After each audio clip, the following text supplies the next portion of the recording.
Hello and welcome to Math 104, Logic and Set Theory. So, di-discuss natin dito yung Module 1, which is Introduction to Logic, and divided into 3 sections. So, first is Introduction to Propositional Logic. Pangalawa ay Logical Equivalence, Tautologies, and Contradictions. And third is Rules of Inference. Okay. So, first is Introduction to propositional logic. So, being a mathematician, dapat meron tayong ability to read and understand valid arguments or proof and to recognize invalid arguments. So, kailangan natin ng basic knowledge ng logic para ma-analyze natin at ma-construct natin yung mga proofs. So, dito sa first part, i-introduce natin yung elementary logic o mga basics. Then, afterwards, i-apply natin itong mga elementary logic sa mga proofs na magpa-follow. Okay? So, pag sinabi natin propositional logic, it is also called statement calculus or propositional calculus. Ito yung study of a certain kind of statement. So, sa propositional logic, yung actual content ng mga statements ay hindi ganun ka-importante. Ang tinitingnan natin doon is yung truth or falsity nila, yung pagiging true nila or false. Okay? So, define natin yung long terms. A statement is defined as a declarative sentence that is either true or false. The truth value of a statement is true if the statement is true, and false if the statement is false. So, ang gusto natin mangyari is mag-form ng mga complex statements or compound statements from simpler statements para ma-determine natin yung truth value ng mga complex statements na yan. So, based dun sa truth value ng mga simple statements. So, for example, pag sinabi natin,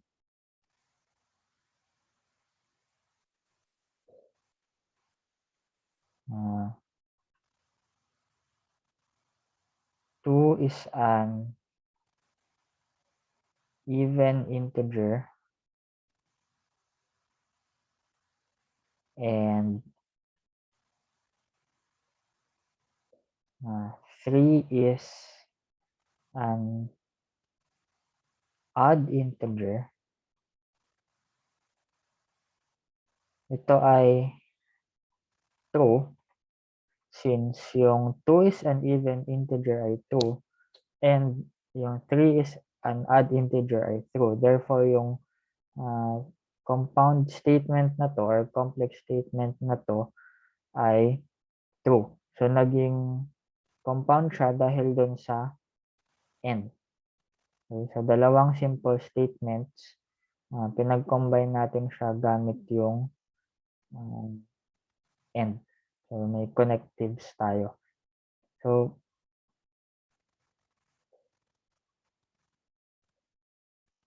yung mga statements without connective statements are called prime statements and are denoted by lowercase letters such as P, Q, and R. So, pag i-discuss natin to, gagamitin natin yung P, Q, R mostly to symbolize yung statements. So, for example, yung P, dalawa yung truth value niya, either true or false. Okay? So, kapag gumamit na tayo ng mga symbols, ito yung mga tinatawag nating statement connectives. Ito yung mga pagsasama-samahin na natin yung mga simple statements or prime statements. So statements without statement connectives are called prime statements, and statements with connectives are called composite statements. So ito mga gagamitin nating connectives. Meron tayong and, or, implies, or yung if then, if and only if, and it is not the case that, or not. So sa compound statement tayo, conjunction, disjunction, implication or conditional, biconditional, and negation. So yung first four connectives natin ay tinatawag na binary connectives. Binary. Dahil nagko-combine tayo ng two statements to form one resulting statement. At yung last connective natin, yung negation is a unary connective since isa lang. Okay? So yung itong implies, ang basa dyan, so halimbawa meron tayong P tapos Q. It's either P implies Q or if P then Q. So pag yung sa negation, halimbawa, design natin ito na not P. Ayan. Or it is not the case that P. Okay? Ayan. So, remarks. So, pag sa English, nag-iiba yung meaning ng isang phrase or sentence depende sa pagkalagay ng punctuation. Okay? For example, compare natin yung dalawang yan. Nag-iiba yung meaning ng statements natin depende sa pagkakapwesto ng mga punctuations natin. In the same way, sa logic, sa statements natin, dapat maayos din yung pagkakalagay natin sa mga connectives para hindi siya ambiguous or hindi siya nakakalito. For example, first example, the not connective is applied first to the next letter or to the parenthesized expression that immediately follows the not connective. The and or connectives are applied. The implication symbol is applied only after the not and or connectives have been applied. Finally, the biconditional is applied. So ito yung order ng connectives. Okay. So gagamit tayo ng parenthesis para maging clear yung mga statements natin. So for example, yung letter A, not P and Q, ibig sabihin nito, ang magkakaroon ng parenthesis is yung not. Kasi mauna natin i-apply yung mga negation. Okay? So pag titingnan natin yung hierarchical order of the connectives from lowest precedence to highest precedence, mauna yung not, susunod yung and or yung or, then implies, and pinaka-last na i-apply natin is if and only if. So kapag meron tayong mga statements na magkakahalo na yung connectives natin, ang first na kukunin natin yung truth value niya is yung may not. Okay? Balikan natin example. Okay, so yung not P and Q dito sa letter A, hindi niya ibig sabihin na not P or Q, hindi natin uunahin, hindi natin uunahin yung and, unahin natin yung negation. So, not P and Q. So, mauna muna yung negation ng P bago natin gamitin yung and. Sa letter B, same din. Letter C, mauuna yung or. So, P or Q, tapos yung implies R. Okay? So, same din. Next naman yung sa letter F, ambiguous siya kasi hindi natin sure kung ano yung uunahin natin doon sa dalawa. At ganoon din sa letter G. Since same siya, hindi natin sure kung alin yung uunahin natin doon. Okay? Yan. So, next. Yan. Check natin. So, with the rules of precedence, each of the following is unambiguous as written. Put in all parentheses necessary to make each of them unambiguous without the rules of precedence. So, lalagyan natin siya ng parentheses. So, susundan natin yung hierarchy natin. So, mauuna yung merong not. Ibig sabihin, yan. Then, next is yung may and or. Since magkalayo naman yung and tsaka or, pwede natin itong pagsabayin na ganyan. Okay? Then, nahuli na yung implies. Check natin. Yan. So, pwedeng ganyan. So, itong nasa taas, same lang dun sa baba. Since dito, understood na yung negation natin ay para sa Q lang. Okay? Next.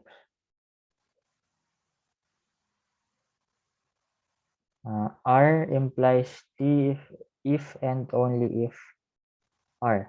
So, dito, since mas mataas sa hierarchy yung implies, ang magkasama sa parenthesis, yung unahin natin is yung R implies T. Okay? Yan. And last, number 3, not P implies Q and R implies R and P implies Q. So, naka-parenthesis na itong una. So, kailangan lang natin tingnan nyo na sa loob ng parenthesis kung ano yung mauna. Yung P implies Q ba or yung Q and R. So, again, titingnan natin yung hierarchy. Mauuna yung may and. And then, dito. So, ganyan yung itsura niya. Okay? So, pag gagawa tayo ng mga truth tables, importante kung ano yung order ng connectives natin. So, yung pinakahuli na connective na magagamit natin ay tinatawag nating main connective. So, the main connective in a sentence is the last connective to be applied. Okay? For example, itong P and Q or R, yung main connective. Kasi inuna natin yung P and Q since naka-parenthesis siya, then yung or. So, or yung main connective. Ito naman, not P and Q, main connective natin is yung not since mauna pa rin yung nasa loob ng parenthesis. Okay? Yan. So, tingnan natin yung example. So, number 1, so yung main connective natin is yung implies. Number 2, so, ang main connective natin is yung or na nandito sa labas. Number 3, so ang main connective natin is yung not.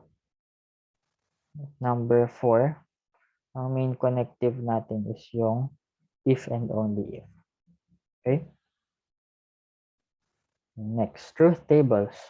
So, since interested tayo sa paghanap ng mga truth value ng statements, kailangan nating i-determine kung ano yung truth value ng isang statement given yung mga truth value ng mga statement na kasama niya. So, for example, paano natin malalaman yung mga truth value ng mga compound statement? So, pag simple statement lang, true or false lang siya. So, either true, either false. Pero pag compound statements, pwedeng magkakaroon tayo ng combinations. So, kailangan natin gawin yung mga truth tables nila. So, first, meron tayong truth tables nung and, or, and not. So, pag and, yung truth table ng and, so pag meron kang P and Q, so meron kang statements na P and Q, so meron kang 4 possibilities. So, paano nangyari? So, si P ay either true or false. So, pag true si P, si Q naman, again, pwede siyang true or false. So, ganun din siya dito. Kaya meron tayong 4 na combinations. Meron tayong true, true, true, false, false, true, at false, false. Which is yung nasa table natin. Okay? So, pag P and Q, true siya kapag parehas na true si P at saka si Q. So, pag P and Q, ang true lang ay pag both true, then false na lahat. Si P or Q, true siya kapag may at least one na true kay P or kay Q. So, dito, true, true, true, false siya. At si not P, negation siya. So, yung true magiging false, yung false magiging true. Okay? So, itong or na to, kasi meron tayong dalawang klase ng or statements. Ito yung tinatawag natin na inclusive or. Okay? So, meron din tayo kasing tinatawag na exclusive or. Pag sinabi nating exclusive or, ang truth table naman niya, false siya kapag true parehas. So, for example, kapag meron tayong statement na yung P natin halimbawa ay he is a boy, tapos yung Q natin ay he is a girl. So, hindi naman pwedeng mangyari na he is a boy or girl. So, hindi naman pwedeng mangyari na boy siya at the same, or boy siya tapos girl din siya. Parang ganun. Okay? So, pag exclusive or, false siya kapag true parehas. Ganun. Okay? So, ang gagamitin natin mostly is yung inclusive or. Okay? Next is sa implication, P implies Q. Si P implies Q, false lang siya kapag true yung first statement at false yung second statement natin. Okay? So, paano nangyari yan? So, suppose meron kang washing machine. Tapos, meron siyang parang guarantee or merong warranty.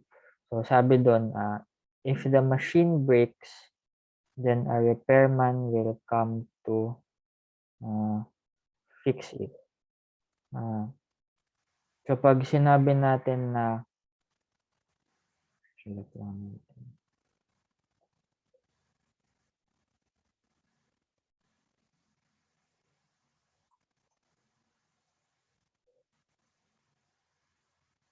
repairman will come to fix it. Okay? So, ibig sabihin yan, kapag nasira yung washing machine, may dadating na repairman na mag-aayos doon. So, pag sinabi natin na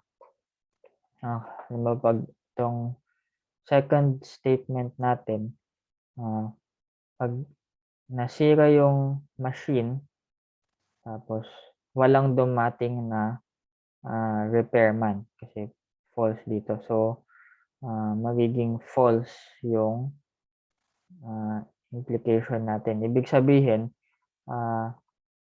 parang hindi totoo yung sinasabi nung guarantee na pag nasira may dadating na repairman. Kaya naging false yung second row natin. Okay? Next.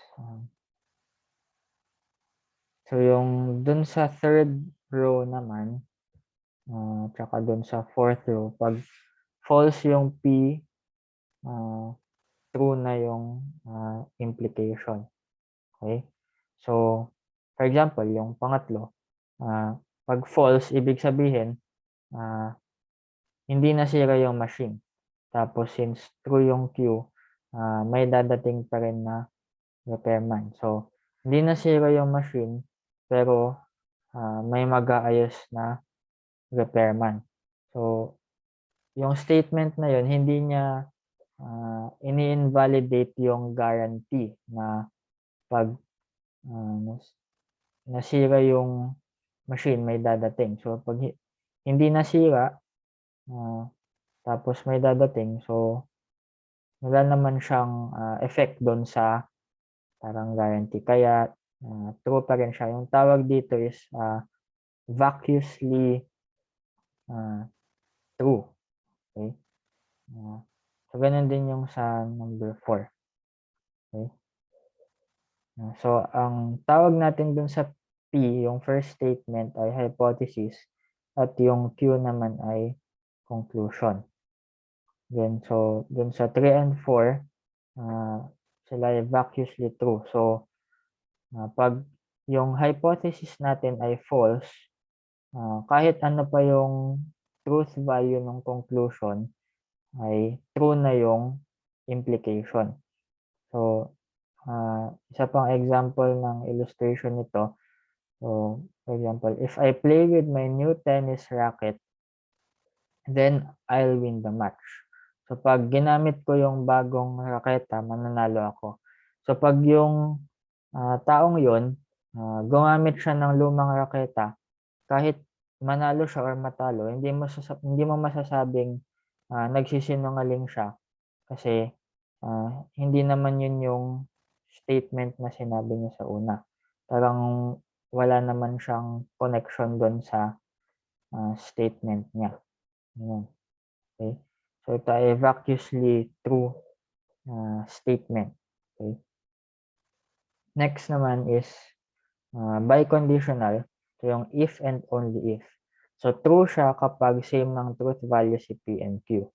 Kaya pag parehas na true, true. Pag parehas na false, true. Okay? Yan. So tingnan natin yung example. Okay, so let P stand for today is Thursday, Q stand for tomorrow is Friday, R stand for it is raining today, S stand for today is Wednesday, T stand for tomorrow is Thursday. Okay. So assume natin na today is a rainy Thursday. So pag rainy Thursday, so pag titignan natin yung mga assumptions natin, so yung P ay today is Thursday. So ito ay true kasi ang assumption nga natin ay today is a rainy Thursday. So yung P ay true. Si Q, tomorrow is Friday, true din kasi Thursday nga ngayon. Yung R, it is raining today. So true siya kasi rainy nga. Tapos yung S ay false kasi hindi naman Wednesday. Tapos yung T, false din. Okay? Yan. So, yun yung truth value ng mga statements natin. Kapag tinignan natin yung ilang compound statements, so ganito siya. So, P and R. Today is Thursday and it is raining today. So, since true si P, true si R, true and true is true. Okay? Next, Q or R. Tomorrow is Friday or it is raining today. So, true or true. So, true. Pagbabalikan nyo yung table. So, true or true ay true. Okay? Si R and S. It is raining today and today is Wednesday. So, pag end, kailangan true sila parehas. Pero since yung R natin ay true, yung S natin ay false, si R and S ay false. So, ganun makuha yung mga truth value ng mga compound statements sa mga, so, tingnan nyo na lang tong ibang statements natin dito. Okay. So, next, gagawa naman tayo ng truth table. Okay. So, paano pag ganyan na yung mga statements natin? So, pwede nating makuha lahat ng possible combinations ng truth values gamit ang truth table. So, paano gumawa ng truth table? So, construct the truth table for not P and Q implies not P and not Q. Okay. So, first, susulat natin lahat ng possible combinations. So, yun yung kanina.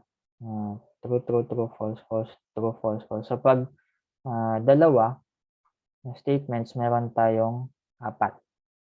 Okay? Next, sulat lang natin yung statement natin. Then, isa-isahin natin yung mga connectives natin kung nakukuhanan natin ng truth value. So, dito, since naka-parenthesis si P and Q, kaya unahin natin.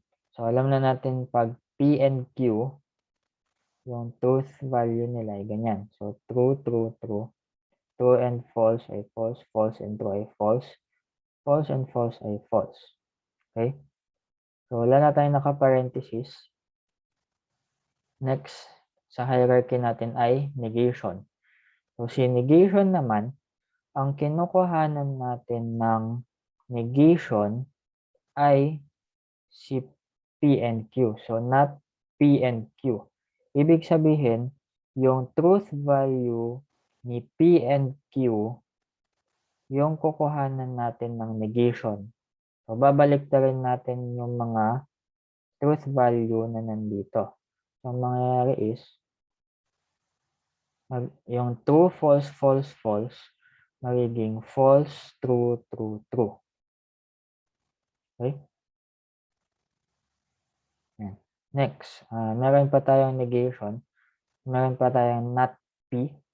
So, since P lang siya, yung P natin ay true, true, false, false.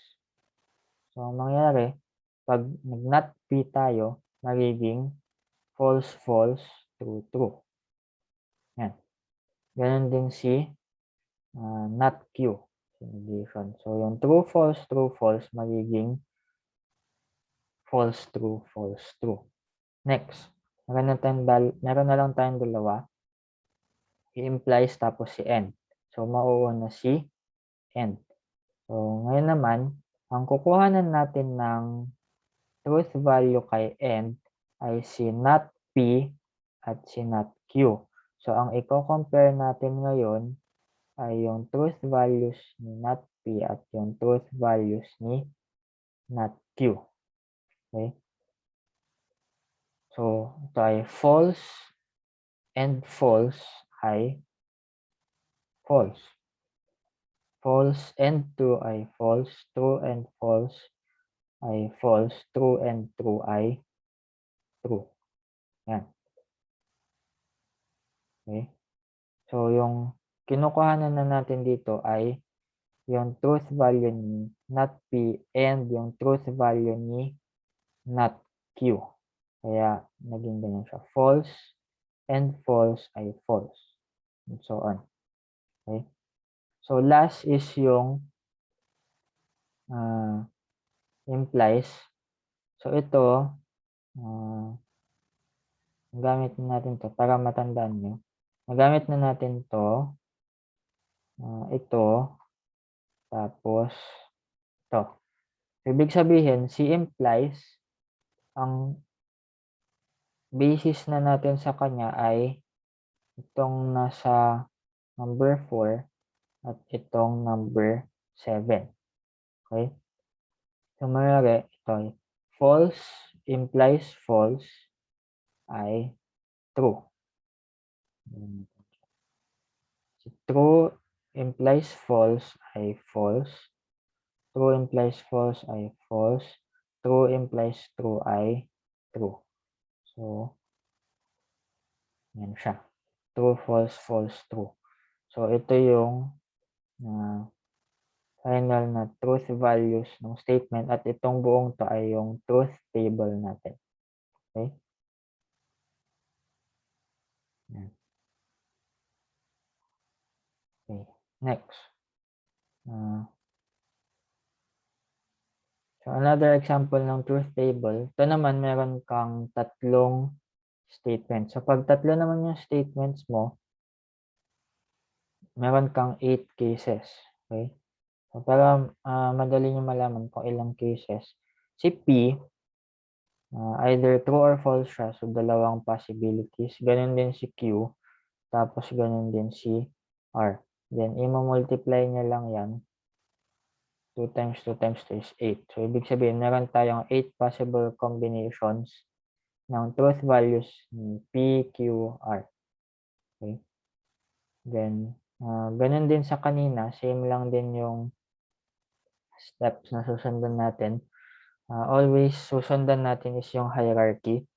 So, of course, parenthesis muna. Then, yung hierarchy ng connectives natin. Okay? Next. Punta tayo sa logical equivalence, tautologies, and contradictions. Okay? So, meron tayong mga truth, mga statements na posibleng magkaroon ng parehas na truth value. Makikita natin siya sa mga truth table nila. So, halimbawa, si P implies Q, saka si not P or Q. So, si P implies Q, yan na natin yung truth table niya. Si not P or Q, so mauna yung not P. So, si not P natin ay false, false, true, true. Kabaliktaran ni P. Then, itong not P or Q, so basta may pag-or, basta may true, true na siya. So, type false or true, true. False or false, false. True or true, true. True or false ay true. Yan. So, parehas si P implies Q tsaka si not P or Q ng truth table. So, pag parehas yung truth table nila, sabihin natin na sila ay logically equivalent. So, ayan. So, ito yung symbol ng logically equivalent. So, yung not P or Q, by definition, ito yung or form ni P implies Q. Okay? So, yun yung definition natin. We say that statements P and Q are logically equivalent if they have the same truth values for all combination of truth values of their component statements. Or, logically equivalent yung dalawang statements kapag para sila ng truth table. Yung main column nila or yung dun sa main connective, parehas sila ng truth values. Okay? Yan. So, two statements composed of the same prime statements are logically equivalent whenever the main columns of their standard truth tables are identical. So, kapag meron na tayong logical equivalence, pag maglalagay ng parenthesis, yun pa rin yung lowest precedence. Yan, para hindi siya ambiguous. Okay? Next, tautologies. Si tautology, so titingnan natin yung truth table ng dalawang statements natin. Kung mapapansin nyo, true silang lahat kahit ano pa yung combination natin ng truth value. So, pag true silang lahat, regardless ng combinations nila, ito yung tinatawag natin na tautology. The statement S is called a tautology if it is true for all possible combinations of truth values of the component statements that compose S. So, every row dun sa main column natin ay true. Yun ang tautology. Yan. So, yung symbol natin, siyang script I. Okay. So, pag sinabi natin yung symbol na yan, script I, yung statement na yon ay true lahat ng truth value niya. Okay? Next naman is contradiction. Kung yung tautology ay true lahat, si contradiction naman ay false lahat. Okay? So, kabaliktaran lang siya ni tautology. So, ito naman, false lahat. Yan yung symbol natin for contradiction ay ang script O. Okay? So, remarks.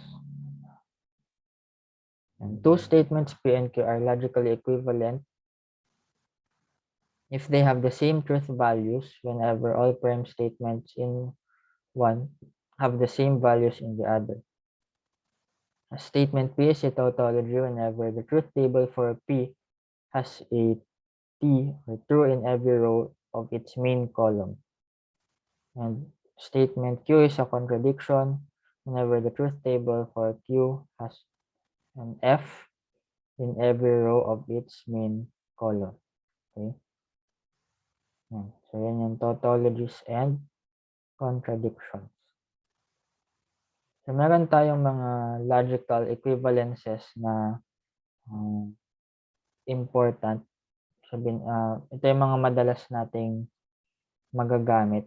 So, for statements P, Q, and R, meron tayong mga logical equivalence ganito. So, mga iba dyan, familiar siya. For example, yung una natin is commutativity. So, yung P or Q is logically equivalent to Q or P. So, si P and Q is equivalent to Q and P. So, malalaman natin na equivalent sila pag kinompare natin yung truth tables nila. Okay? So, for example, si P or Q, ang truth table niya ay kapag isulat. So, paano tayo make sure na logical equivalent sila? So, si P ay true, true, false, false.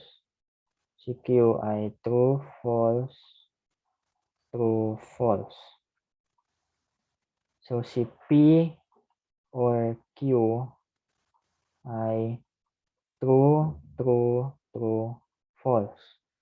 Si Q or P ay true, true, true, false din. Since pareha sila, logically equivalent sila. Okay?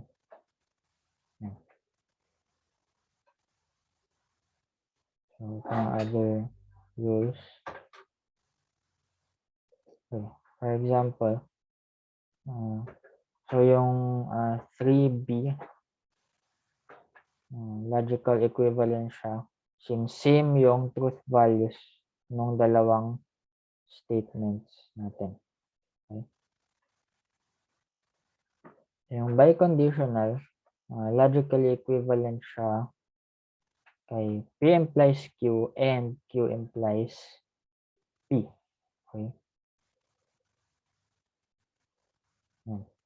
So pag dun sa P implies Q, we say that P is a sufficient condition for Q. So yung nasa left hand side nung implication ay sufficient condition at yung nasa right ay necessary condition. Okay? So pag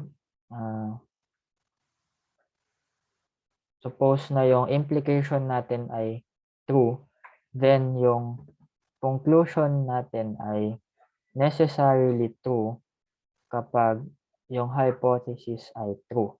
At yung pag yung hypothesis natin ay true, sufficient siya para maging true yung conclusion.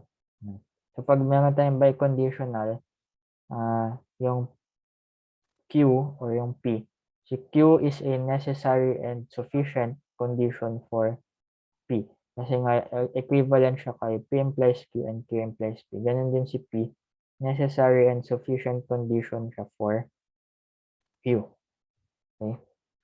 Next, counterexamples. So pag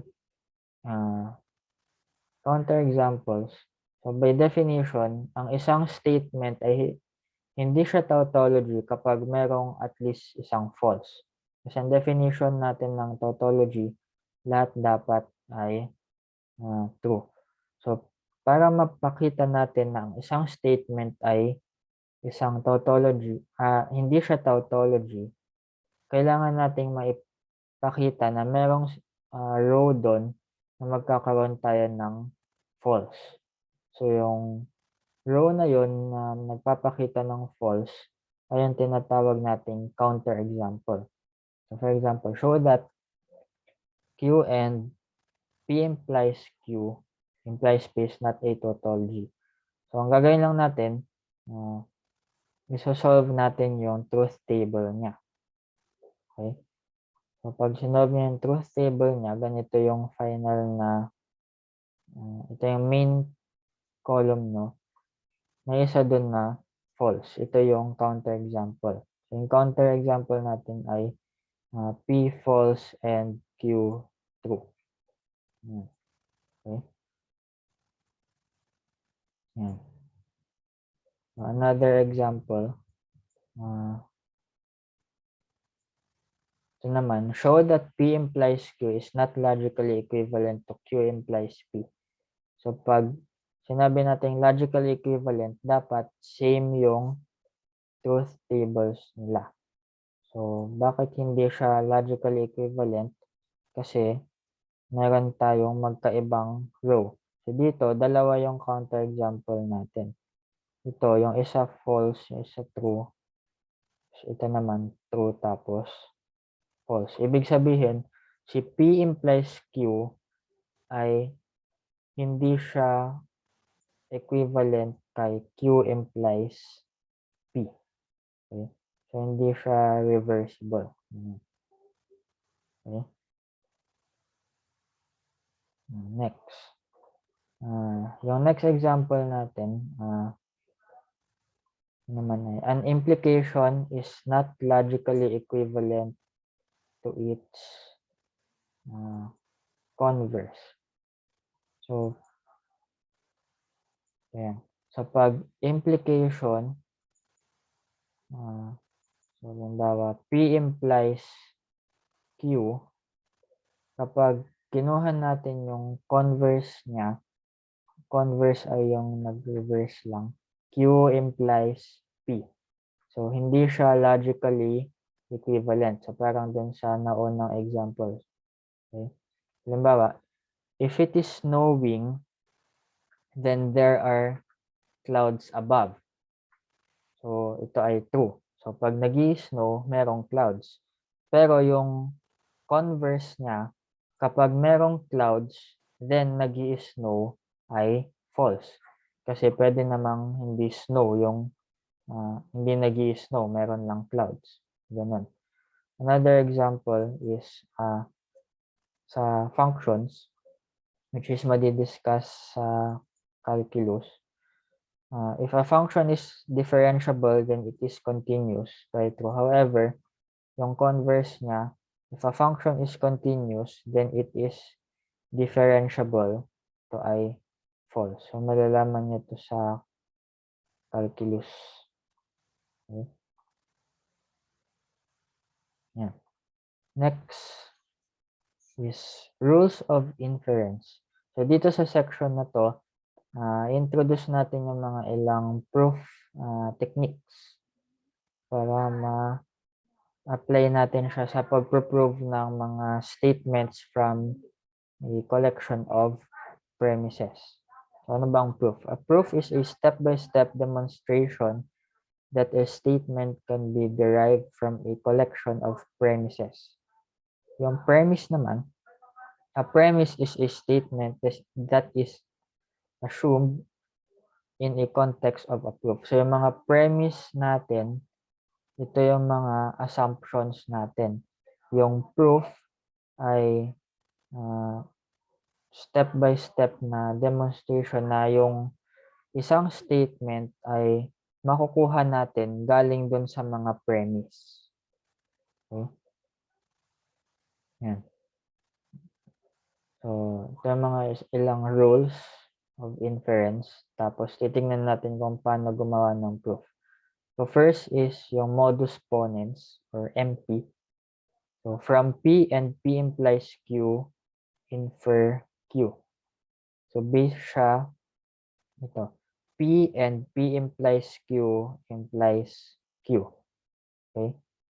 So, for example, assume natin na yung sentences na tayo true. If it is raining, then there are clouds in the sky. Then yung next statement natin ay it is raining. Okay?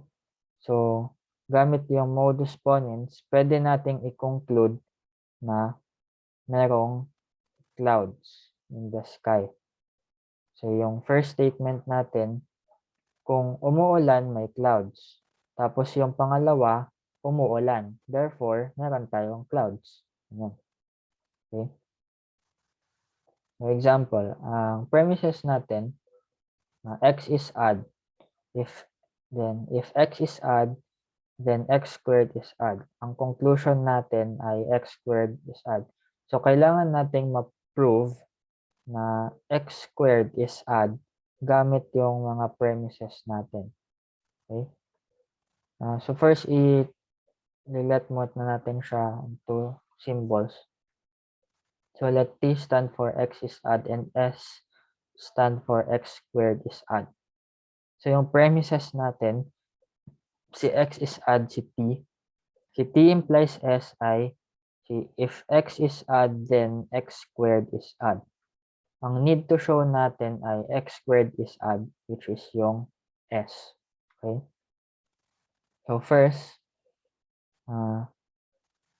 meron tayong T. So, ano yung T? Premise siya. So, assumption siya. Pwede natin ilagay dyan. Pangalawa, T implies S ay premise ulit siya.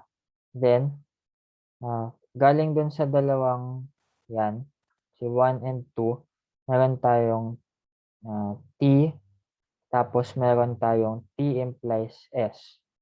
Ibig sabihin, pwede natin gamitin yung modus ponens to imply na S. So, T and T implies S implies S. So, based siya dun sa modus ponens. So, na-prove natin yung conclusion natin. Okay? So, pag gagawa kayo ng proof, ilagay nyo dun sa gilid kung saan siya galing. Kung premise ba siya. Tapos, since yung S natin, wala naman siya sa mga premises natin, saan siya nanggaling? Paano natin nakuha yung S? So, itong S, nanggaling siya dun sa number 1 and number 2 gamit yung modus ponens. Okay? Next. Another example. X is even or X is odd. If X is even or X is odd, then X not even implies that X is odd. Tapos X is not even. Ang conclusion natin ay X is odd. So first, i-represent natin siya as letters. Ganito siya. Then first premise natin ay R or T. So, pwede nyo namang piliin dun sa premises kung alin yung sa tingin nyo magagamit to. So, yan. So, R or T may premise. Tapos, si R or T implies, not R implies T ay premise. So, kung titignan natin yung form ng modus ponens, meron tayong R or T and R or T implies, not R implies T. Therefore, ini-imply nito na not R implies T. So, yung 1 and 2, magpo-form siya ng modus ponens. Kaya meron tayong not R implies T. Then, meron pa tayong, so hindi ba natin na-prove yung T? So, meron pa tayong isang premise na not R. So, ngayon naman, meron na tayong not R and not R implies T. So, again, yung form niya is ganun sa modus ponens. So, from 4 and 3, may imply natin na ito ay T. So, 3 and 4 modus ponens. Okay? Next rule ay adjoining premises. Any statement can be adjoined to the premises in a proof if it can be proved from the premises. Okay? So, for example, yung premises natin ay ito. P or Q implies, not P implies Q. P or Q, not P. Q implies P. Q implies R. So, ang prove natin ay R. So, proof. So, note that the premises of example 2 are the first three premises with different letters of this example. So, yung nauna, yung nandito, same lang siya na dito sa statements natin. Nag-iba lang yung letters natin. So pwede natin gamitin yung adjoining premises or AP para makuha yung Q. Ganun. So, nanggaling siya. Doon kasi sa unang example, meron tayong R or T. Tapos, R or T implies not R implies T. Tapos, meron tayong not R. So, nag-iba lang yung letters. Tapos, dito, na-prove natin si T. Yan sa kanina. So, dito, yung parehas ni T ay si Q. So, gamit tong first three statements, makukuha natin si Q. Okay? So, dahil based na siya dun sa nauna nating na-prove. Okay? So, yun yung AP. So, dyan natin nakuha si Q. So, next is, so since pinaprove natin si R, hanap tayo ng merong R. So, Q, tapos Q implies R. So, ito ngayon ay modus ponens na. Q and Q implies R implies R. So, na-prove na natin yung R. Okay? So, take note, hindi natin nagamit itong isa. So, hindi natin kailangang magamit lahat ng nasa premise as long as maprove natin logically yung gusto nating i-prove. So, kung hindi nyo gagamitin yung AP, pwede nyo namang gamitin yung mga premise na to. Same steps lang din siya dun sa naunang example. Iba lang yung letters. Mas mahaba lang yung solution, pero same lang yung conclusion. Okay?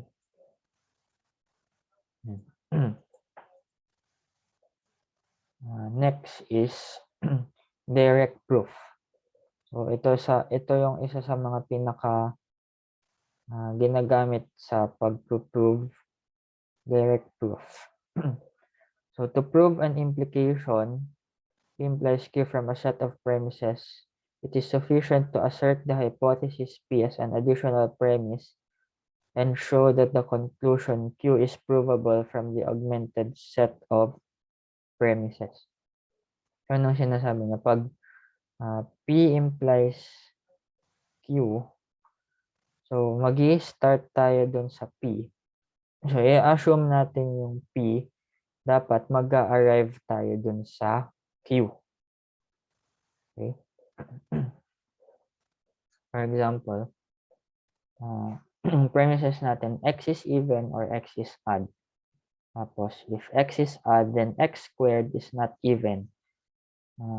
If x is even or x is odd, then x is not even implies that x is odd. So, ang conclusion natin, if x is not even, then x squared is not even. So, since yung conclusion natin, yung gusto nating i-prove ay implication, so magi-start tayo dun sa x is not even, then i-prove natin dapat dun yung x squared is not even based dun sa mga given premises natin. So, start tayo sa if, mag-end tayo sa then. Okay? So, let S stand for x is even, P stand for x is odd, and E for x squared is even. So, yung premises natin ay ito. So, x is even or x is odd. If x is odd, then x is not, x squared is not even. Tapos, x is even or x is odd implies x is not even implies x is odd. Okay? So, you need to show natin ito yung if x is not even, then x squared is not even. So first, mag-start tayo sa not S. Kasi yan yung hypothesis natin. Next.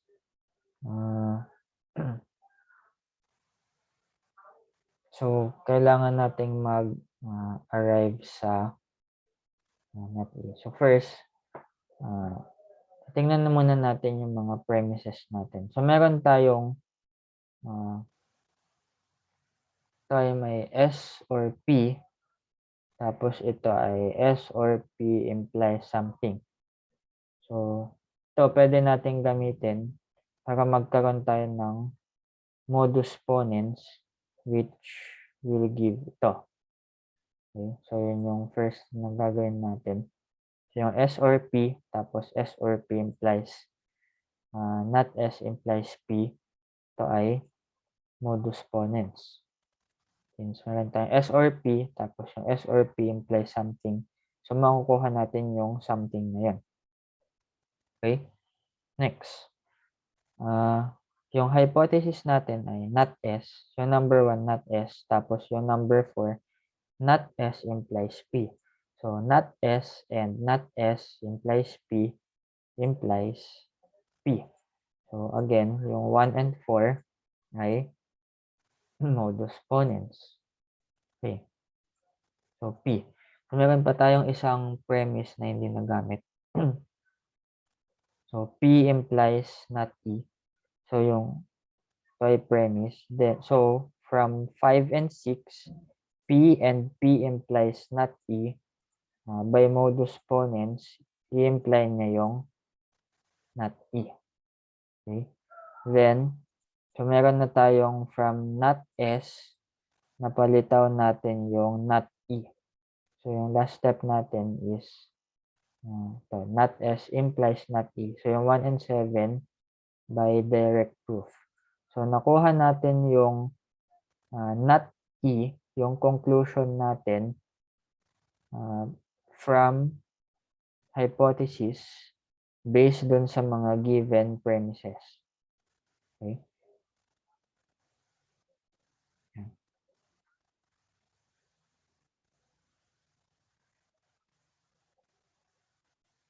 Next is adjunction. If P and Q are provable from the same set of premises, then P and Q is provable from that set of premises. Okay? So, yung sinasabi niya, tingnan natin yung example natin. So, ito yung premises natin. Tapos, prove natin si S and T. So, first, meron tayong P, tapos meron tayong P implies Q. So, ito, makukuha natin na conclusion si Q by modus ponens. Then, meron tayong P, tapos P implies P or R. So, ibig sabihin, makukuha natin yung P or R again from modus ponens. Okay? So, P and P implies Q implies Q. Then P and P implies P or R implies P or R. Okay? So, yung number 3, yung Q, tsaka yung P or R, nakuha natin siya from P. So, para sila nanggaling sa P, ibig sabihin, nanggaling sila sa same set ng premises. So, ibig sabihin, by adjunction, pwede natin silang pagsamahin. So, Q and P or R. Kasi, parehas naman sila ng pinanggalingan. Okay? Then, yung next is, so meron Q and P or R implies S and T, which is premise. So, yung 6 and 7, again, ay modus ponens. So, makuha natin yung S and T, which is yung gusto nating i-prove. Okay? So, yun yung adjunction. Pag nanggaling ka sa, na-prove mo yung dalawang statements galing sa same set ng premise, then yung P and Q ay maprove mo siya. Galing din dun sa same set. In short, pwede mong pagsamahin yung dalawang statements na na-prove mo doon sa same same na pinanggaling ng statement. So, ang connective nila doon ay and. Okay. Next is substitution. So, substitution, assume that P sub 2 is obtained from P sub 1 by substituting R for any occurrence of S in P sub 1. In other words, then we can derive P sub 2 from S implies F S if and only if R and P sub 1. In other words, we may substitute R for S using the premise S if and only if R. We may also substitute S for R whenever S if and only if R is a premise. So, ano yung sinasabi niyan? Tingnan natin yung example natin. So, meron tayong R or Q, if and only if P or Q. Meron tayong R or Q implies S. Meron tayong P implies P or Q. Meron tayong P. So, ang prove natin ay si S. Okay, so first, gamitin natin yung dalawang premise na to. R or Q implies S. Tapos si R or Q implies if and only if P or Q. So yung gustong sabihin ng substitution, kapag meron kang halimbawa, if and only if na statement, pwede mo silang gamitin pang substitute dahil si R or Q ay same siya dun kay P or Q. So, by same, ibig sabihin, pwede natin silang i-interchange. So, yung R, yung P or Q, provable siya from R or Q. Ibig sabihin, kung natatandaan niyo sa if and only if, si R or Q implies P or Q and P or Q implies R or Q.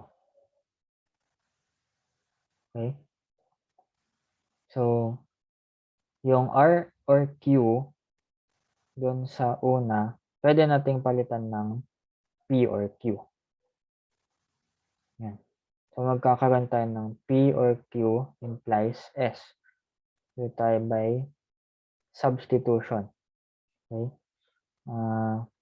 So, meron na tayong P or Q implies S. So, ang pinoprove natin ng S, so, ang kailangan natin, dapat magkaroon tayo ng statement na P or Q para mapakita natin yung P or Q and P or Q implies S para ma-conclude natin si S by modus ponens. So, para mag-arrive tayo sa P or Q, meron tayo nito, si P implies P or Q, tapos si P. So, dalawang premise, P at si P implies P or Q, ini-imply niyan ay P or Q by modus ponens. Then si P or Q and P or Q implies S implies S. So again by modus ponens. So na-prove na natin yung S. So yun yung use ng substitution. Magagamit natin siya pag yung sa if and only if na premise. So pwede natin siyang pang substitute. Okay?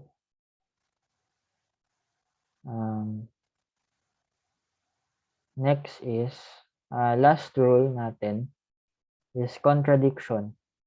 So to prove Q from a set of premises, it is sufficient to use not Q as an additional premise to prove any contradiction.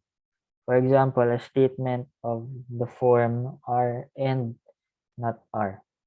Okay? So pwede tayong mag-prove by contradiction. Okay? So for example, so ang premises natin, if Kathy is not the murderer, then Mary is the murderer. If Kathy is the murderer, then Jane is an accomplice. If Mary is the murderer, then Noreen does not have an alibi. Noreen has an alibi. Conclusion, Kathy is the murderer. So, ilat lang natin siya as letters. So, yan siya. So, first, pag contradiction, para may prove natin yung need to show natin, kukunin muna natin yung negation niya. So, mag-start tayo sa not K, which is yung negation ng conclusion natin. So, from dyan sa negation of conclusion, dapat mag-arrive tayo sa K. Okay? So, sa premise natin, meron tayong not K implies M. So, not K and not K implies M implies M. So, modus ponens. Then, yung M and M implies not N ay not N. Modus ponens ulit. Then, meron tayong